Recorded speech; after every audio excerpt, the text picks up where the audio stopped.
और एक बड़ी खबर, महादेव सट्टा ऐप का संचालक सौरभ चंद्राकर, जिसको गिरफ्तार कर लिया गया है दुबई में। इंटरपोल के जरिए सौरभ चंद्राकर की गिरफ्तारी हुई। दुर्ग रेंज की आईजी राम गोपाल गर्ग ने गिरफ्तारी की पुष्टि की है। सौरभ चंद्राकर महादेव सट्टा ऐप मामले का किंगपिन है। साल 2020 से 21 से शुरू किया गया अवैध ऑनलाइन सट्टे का कारोबार छत्तीसगढ़ की भिलाई से शुरू हुआ। अवैध कारोबार धीरे धीरे पूरे देश में फैल गया। पुलिस के पास भी जानकारी आ रही है कि कितने हजार करोड़ की संपत्ति अभी तक इस मामले में बना ली गई है। दुबई में बैठकर अवैध सट्टे का कारोबार चला रहा था। छत्तीसगढ़ के भिलाई का रहने वाला है सौरभ चंद्राकर। महादेव बेटिंग ऐप का प्रमोटर है सौरभ चंद्राकर। भिलाई में सौरभ की जूस की दुकान भी थी। 2019 में दुबई गया था सौरभ चंद्राकर। सौरभ चंद्राकर को जुआ खेलने की लत थी। रवि उप्पल के साथ उसने लॉन्च की थी महादेव बेटिंग ऐप दुबई में।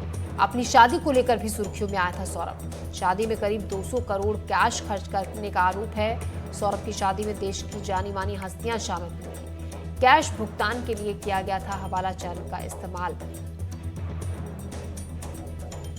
तो महादेव ऐप का मुख्य सरगना सौरभ चंद्राकर दुबई से गिरफ्तार हुआ है। ईडी के अनुरोध पर जारी इंटरपोल के रेड कॉर्नर नोटिस के तहत गिरफ्तारी की कार्रवाई हुई। प्रवर्तन निदेशालय ने विदेश मंत्रालय और गृह मंत्रालय की संयुक्त कार्रवाई में सौरभ चंद्राकर को पकड़ा गया है।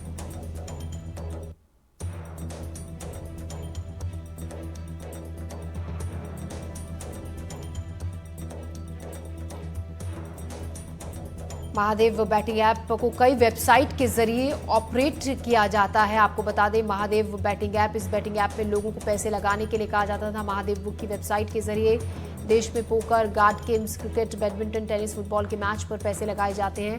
हर जुए की तरह इस ऐप में भी लोग ज्यादा कमाई के लालच में पैसे लगाते थे।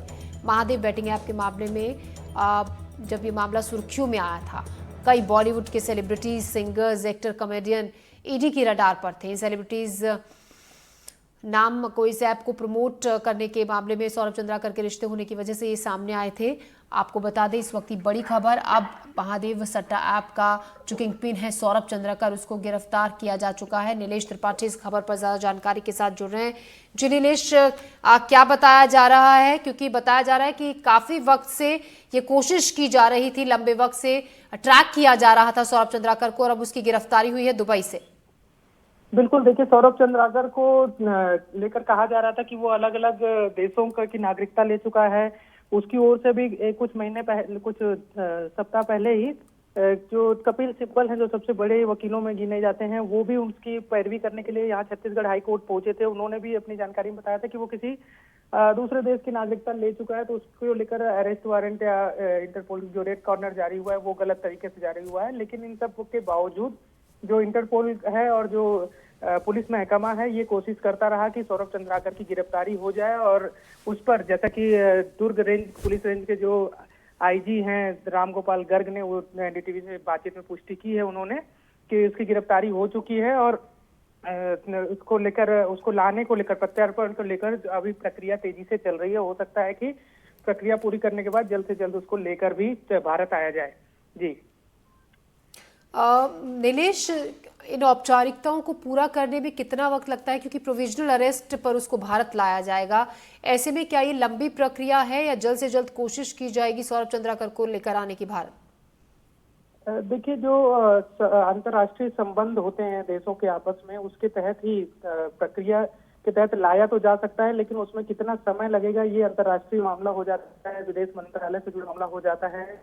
इंटर भी अपनी एक जो कोशिशें हैं वो लगातार जारी हैं। जैसा कि आईजी से बात हो रही थी मेरी, तो उनका कहना था कि बहुत तेजी से ये प्रक्रिया की जा रही है और बहुत पॉजिटिव नजर आ रहे थे वो बातचीत में। उनका कहना था कि हमको सफलता जल्द मिलेगी उसको लाने में, लेकिन अब कितना समय लग जाएगा और किन किन प्रक्रियाओं से अभी गुजरना है, ये अभी देखने वाली बात होगी।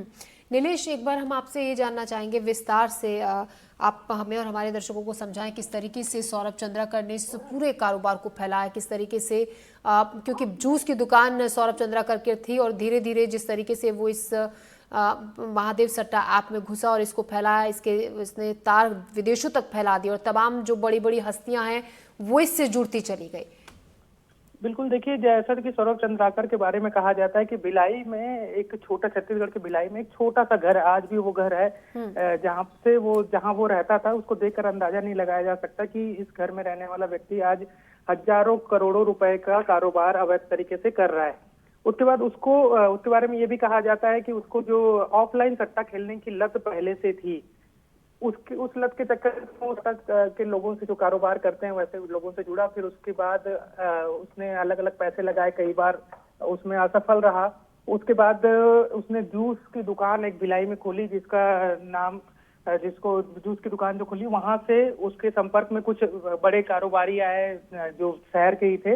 उनसे फिर उसने संपर्क किया और उसी समय एक ऑनलाइन सट्टा ऐप जो इंदौर बेस्ड, उज्जैन बेस्ड चल रहा था, जो इसका लिंक श्रीलंका से था, उस सट्टा ऐप के संचालकों से वो संपर्क में आया अलग अलग लोगों के माध्यम से। फिर इन्होंने कोशिश की कि अपना खुद का एक ऑनलाइन सट्टा ऐप चलाया जाए और उस समय महादेव नाम से फिर इन्होंने सट्टा ऐप को बनाया और उसका संचालन शुरू किया। पहले भिलाई में ही शुरू किया, वहां पे कई लोगों को जोड़ा, फिर इसके बाद दिल्ली और फिर उसके बाद अलग अलग राज्यों में इसको फैलाया और दुबई से इसका संचालन शुरू किया, क्योंकि यहाँ पर कार्रवाइयां शुरू हो चुकी थी। तो अपना सेफ ठिकाना के लिए उसने दुबई चुना और वहां पर एक फिर बड़ा एम्पायर इस अवैध कारोबार का खड़ा किया। नीलेश, आप नजर रखिएगा खबर पर, हम ताज़ा अपडेट लगातार आपसे लेते रहेंगे। फिलहाल शुक्रिया आपका।